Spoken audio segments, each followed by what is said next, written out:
Hello everyone, welcome to our channel Students Homeopathy and let's learn together. Kant's philosophy is one of the important manuscripts of homeopathy. Understanding Kant's philosophy increases one's depth and acumen in homeopathy. In this video, we will discuss lecture number 15 of Kant's philosophy, that is protection from sickness.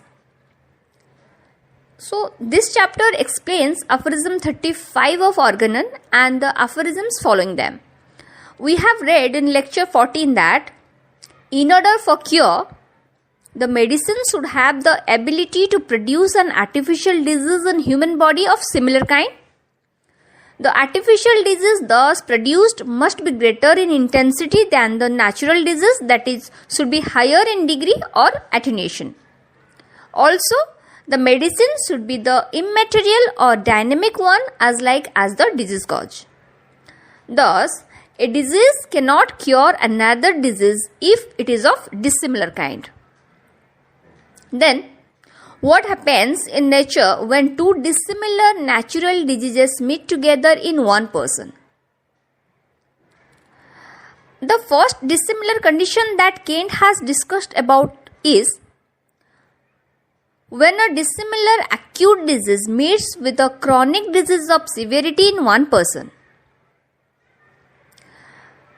When someone is already being suffering from a chronic disease of a virulence degree, for example, last stage of Bright's disease or diabetes, an acute disease like epidemics of diarrhea or smallpox will not affect him.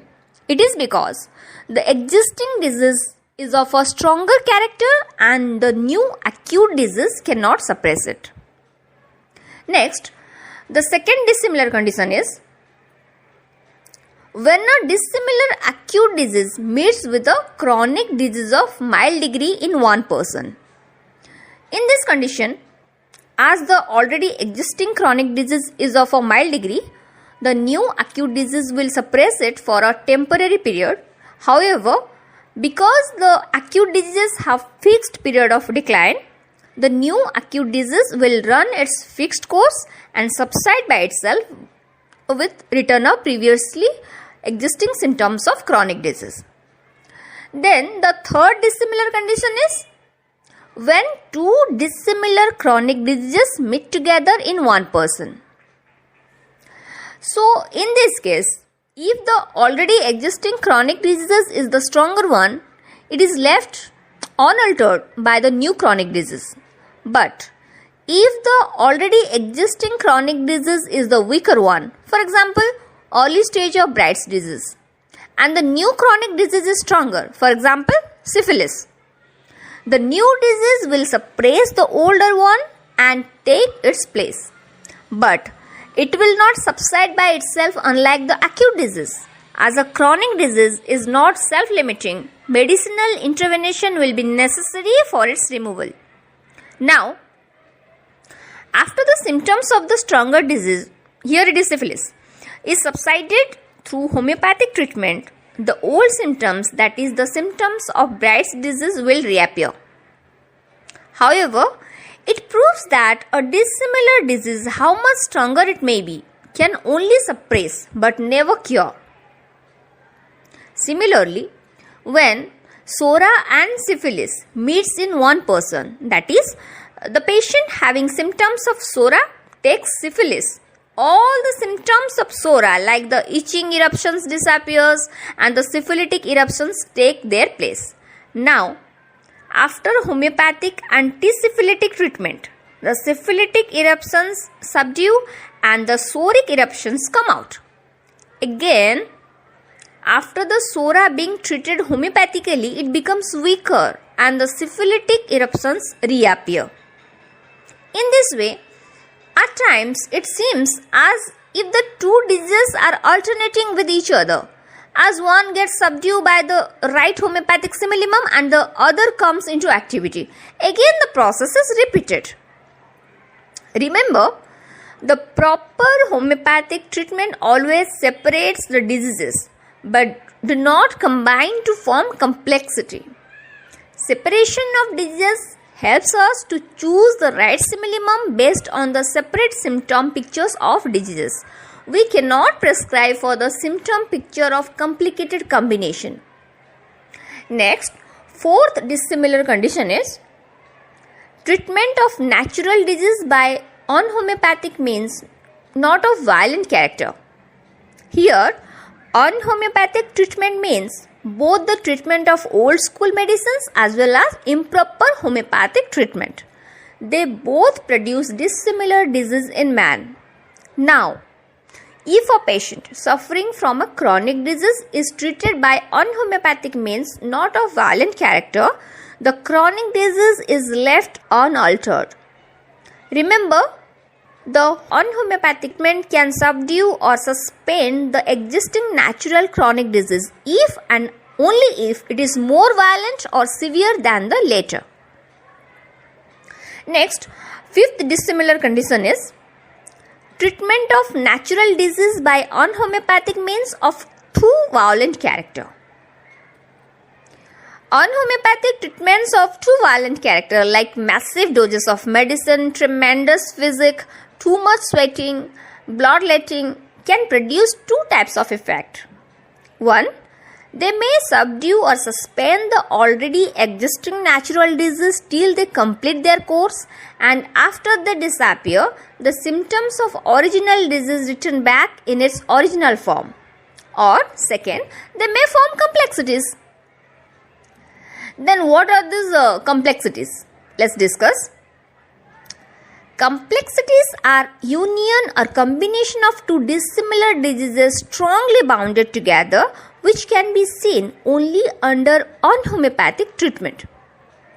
Unhomeopathic treatment can form complexity of two dissimilar natural diseases. For example, the complicated syphilis, that is, sora complicated with syphilis. When both the sora and syphilis exist in one person and he is treated through unhomeopathic means, that is, mainly through large doses of mercury, the individual diseases get united and complicate themselves. Note that uncomplicated syphilitic eruptions do not itch, but the complicated ones do. They itch as the soric eruptions. Complexity can also be formed out of one artificial disease and one natural disease that are dissimilar to each other. For example, take a case of malarial diathesis. In this case, the quinine drug disease, that is the dissimilar artificial disease produced by abuse of quinine, is complicated with the original malarial disease, that is the sora. Now, they are bound together and cannot separate. In this way, the quinine engrafts or establishes its own disease form on the economy of man even after the treatment is discontinued. However, if proper homeopathic treatment is given to antidote the quinine drug disease, the symptoms of quinine subside and the original malaria symptoms like chill and fever come back following the Hering's law of cure. In this way, homeopathic medicine separates the original malarial state from the artificial quinine disease and makes the symptom picture of original malaria clear so that the most suitable homeopathic medicine can be prescribed for it based on symptom similarity. Not only quinine, but also arsenic has the ability to engraft its own form on human economy. However, not every drug is capable of doing the same. Note that complexity of multiple dissimilar diseases can also develop after violent dissimilar treatment. Kent says further that the best antidote for drug abuse is a homeopathic medicine selected on the basis of symptom similarity. According to him, the antidote for a known drug that has been abused should be chosen from among the homeopathic drugs those have antidotal relationship with that drug, and the homeopathic drug thus chosen should also cover the few disease symptoms that are still left. The medicine thus selected is only similar but not the simillimum. Still, it is capable of antidoting that drug. Now lastly, what happens when two similar diseases meet together in human body when the new disease is stronger one? The old or existing disease is disappeared or removed and the new disease takes its place. This is how the cure can be affected. Now let's summarize quickly. Only an immaterial or dynamic medicine can bring about cure that has the ability to produce an artificial disease of similar kind and greater intensity. A disease of dissimilar kind cannot produce cure. When a dissimilar acute disease meets with a chronic disease of severity in one person, the chronic disease remains unaltered. When a dissimilar acute disease meets with a chronic disease of mild degree in one person, for a temporary period the chronic disease is suppressed by the new acute disease, and after the acute disease is subsided, the previously existing symptoms of chronic disease return back to their position. When two dissimilar chronic diseases meet together in one person and the already existing disease is the stronger one, it is left unaltered by the new chronic disease. When two dissimilar chronic diseases meet together in one person and the already existing disease is of weaker strength, it is suppressed by the new chronic disease. If a patient suffering from a chronic disease is treated by unhomeopathic means, not of a violent character, the chronic disease is left unaltered. If a patient suffering from a chronic disease is treated by unhomeopathic means of violent character, the already existing natural disease may get subdued or suspended, or complexities may be formed. Complexities are union or combination of two dissimilar diseases strongly bounded together, formed only under unhomeopathic treatments. Complexity can be formed out of two dissimilar natural diseases or by union of one artificial disease and one natural disease that are dissimilar to each other. Complexity of multiple dissimilar diseases can also develop after violent dissimilar treatment. Best antidote for drug abuse is a homeopathic medicine selected on the basis of symptom similarity.